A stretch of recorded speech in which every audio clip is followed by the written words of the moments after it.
So hello to the latest project. So this is a 2011 BMW X1 with a potentially failing transfer case and or gearbox. This is in my favorite color. I think it's a Le Mans blue. It's the X-Drive variant, so it has the BMW version of all-wheel drive, which is the transfer case in this case, which might be failing. It is 140,000 miles. It's got the N47 engine, which I know isn't the best engine, but we'll get into that later. The car is 140,000 miles with full service history.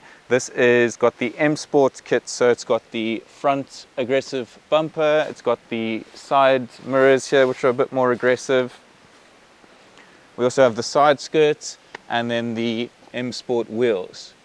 On the interior, which you can have a look here, a beautiful tan interior with a lovely wood trim that you can see here. And this is pretty much what drew me to the car. The lady who owned it, it was a lovely couple. The lady used it mainly as a commuter. And if you look inside on the driver's side there, look at the steering wheel. There is quite literally no wear, not even a little bit of wear. The black soft touch plastic doesn't have anything on it that's chipped or missing. Even on the door grab handles, which is what usually goes. A visual inspection of the engine bay, apart from it just being dirty. Down here, I'm not sure if you can get it on camera, but we have a vibration damper which has a crack in it. So over time these do fail, they get old, they wear, they're rubber, so they will naturally degrade. So that needs to be replaced, and I've already ordered one of that. Looking at the exterior of the car, we've got pretty much no to little dents. We've got a classic clear coat peeling on various edges and some chips here, a bit of scuffage from, I guess, throwing things in the car, but it is 15-ish years old, so that's to be expected. A little bit of curbing on the wheels, which I'm not too fazed about, but the issue that comes down is the transfer case or the gearbox. So the lady said that after driving the car for a while, she would get a sort of not a clunking necessarily, but it would feel like the car was slipping or just not behaving correctly. So what we have in the boot is 4 brand new tires to potentially solve the X-Drive issue. So how BMW's X-Drive works is there's a transfer case and it's extremely sensitive to tire wear. So according to them, you cannot have more than 2 millimeters across one axle or 3 millimeters across the front and rear. And I think in this case, I've got a tire depth measuring gauge, so we can go and look. But there are 4 different tires on the car. So we'll measure now and have a look and see what the actual difference is. So this is just a cheap little Amazon measuring that I got here. So we'll zero it out. So this is the rear tire, 2.9 mil. On the front, we have 6 mil. So that pretty much exceeds the 3 mil. And we have a, what is this? I don't actually know. An Avon, whatever that is, an Avon tire. So this one was 6 mil. If we go to the other side, we have 4 mil. So that is, I guess it's sort of within spec, but it's on the edge. And this is a Firestone, which is pretty badly worn on the edge. On the last one here at the rear, I think we have another different one. This is a Pirelli, and this has 6. So every tire is pretty much on the edge or out of spec and will cause issues with the X-Drive system. So 4 new Michelin tires. I went for Primacy 4 Plus. This is a good all-weather tire. Up here in the north, we're going to have a lot of wet weather and a bit of ice, so I think that's probably the best way to go. They are fairly expensive tires and you can get cheaper, like the accelerators that I got on the previous, the Ford Cougar. We're on our way to get the tires done, and as the car warms up, I think it's going to develop that clunky, weird behavior. So I'm going to try and explain it best I can, and maybe we can see on the revs. The car is fairly cold right now, but it seems to be behaving normally. So I'm going up a hill here at around 2000 RPM. If I add a little bit more throttle, the gears are engaged and it goes well. So now we're going to shift. and that seems smooth, so it seems to be doing its job for now. After driving around a lot, it seems the best way I can replicate this issue is by using the cruise control in the vehicle. This way the revs will fluctuate ever so slightly at around 50 RPM or so. It seems that this is either a torque converter issue or something within the gearbox, possibly the solenoids. And at 141,000 miles, I seriously doubt that this car has had its oil change. So once we've got the tires put on, we'll drive the car back, test if that works. If it doesn't work, then we can look at seeing any sort of adaptation resets on ISTA. And if that doesn't work, we can then look at servicing the gearbox with oil and fluids and all sorts of stuff like that.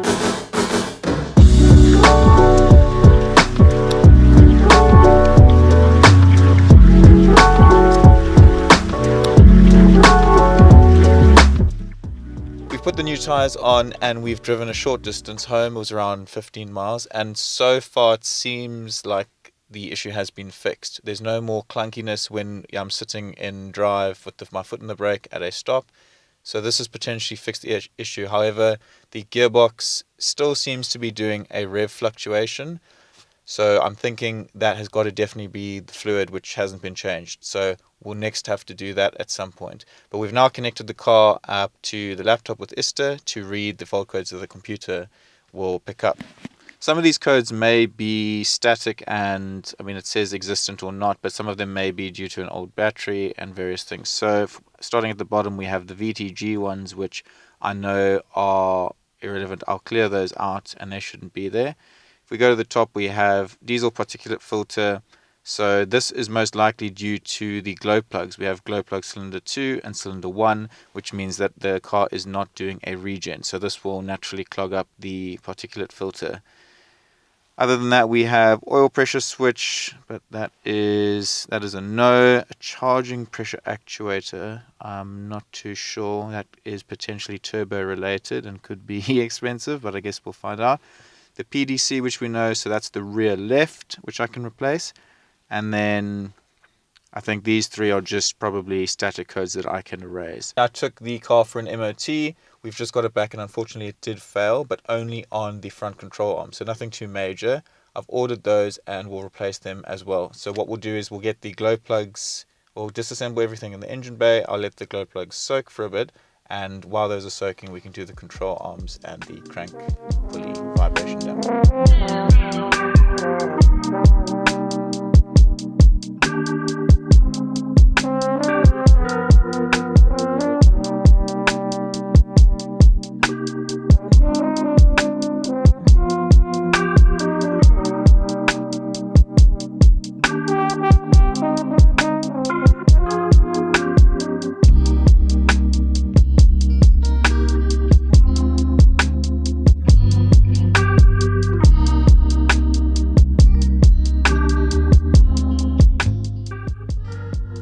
Okay, time to try and attempt. I'm going to do one glow plug because we're running out of light. Petrified, but I'm going to give it a slow sort of back and forth. And I know that people say you should do it when it's hot, but I've actually taken glow plugs before out of an engine. Well, it was out of the car, but it was cold and it came out really easily. So I'm going to go with that method, and I guess we'll see what happens.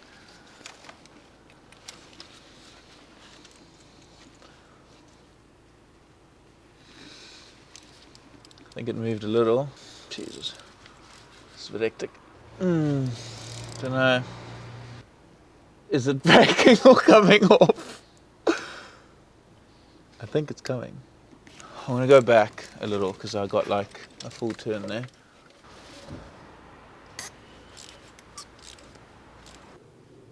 I mean, it seems to be working. I just don't know if that's dirt or what.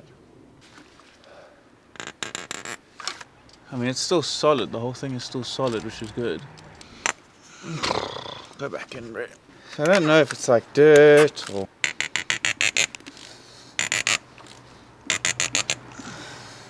It just feels like it's sort of stripping.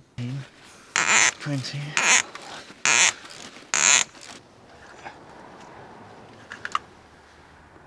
Yeah, it's quite literally the dirt. Look. Nice. Okay, well, let's see if we can get this one and then, Jesus, yeah, because that's pretty fucked.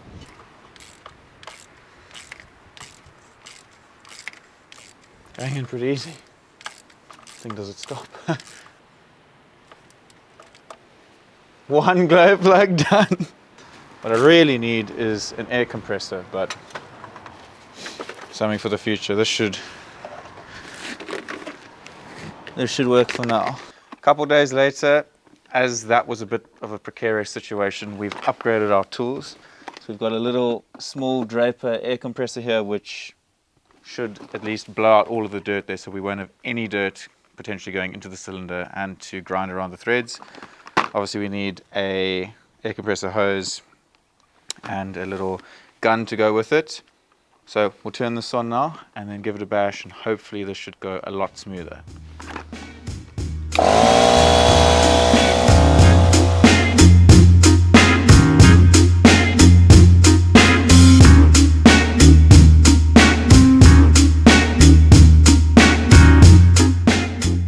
Here we go, this is the actual one that needs to be fixed. I've got a pretty good angle. This is out the way, there's no tension anyway, so we should be able to just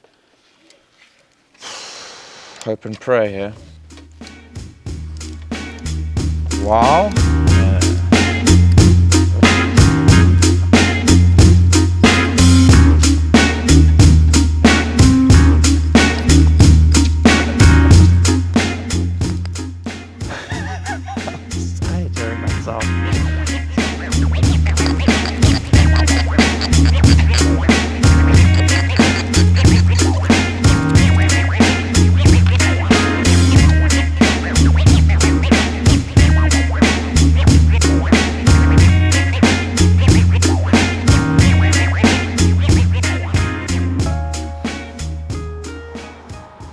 Well, this is the one that's actually broken, and the number is the same, so yeah, I guess fairly new part, but at least we got one done. 50% of the way there.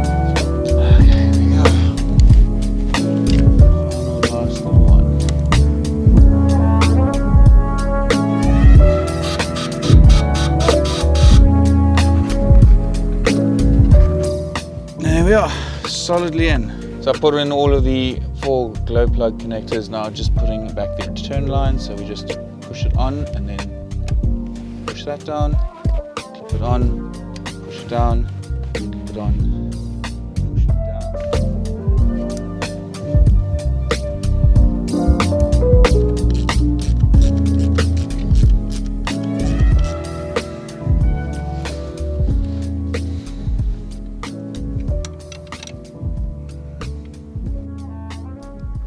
Well, the car's not starting, so I think it's probably when I removed all the hard lines, all of the fuel, there's no pressure anymore.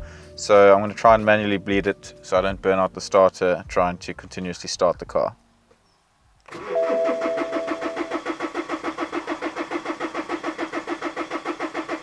Surely. Here we go. So it's currently bleeding the system now. It runs it at 2000 RPM for 10 minutes, which it's probably not ideal for a cold engine, but I guess that's what the equipment says, so we'll just see what happens now. But it starts and it sounds fine, and I can't actually hear any chain noise, which is now when you would hear it, so yeah, I'd say pretty successful overall.